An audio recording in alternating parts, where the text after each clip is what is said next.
Happy birthday to Maida, you. Maida, Happy birthday, Maida. Maida.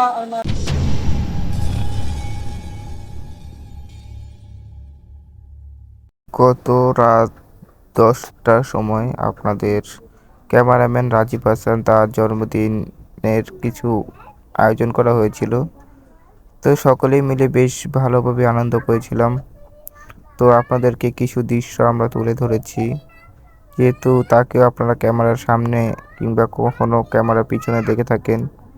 তো সেই উদ্দেশ্য করেই আমরা ছোটোখাটো কিছু আয়োজন করেছিলাম এবং সেইগুলি ক্যামেরায় ধারণ করেছি আপনাদেরকে দেখানোর জন্য যে আমরা ক্যামেরাতে যেরকম থাকি ক্যামেরা বাইরেও কিন্তু আমরা বেশ কিছু বন্ধুবান্ধব একত্র হয়ে দুষ্টামি করে থাকি। তো সেগুলি কিন্তু আপনাদেরকে দেখানোর চেষ্টা করেছি আমরা আজকে আপনাদের এই ভিডিওতে।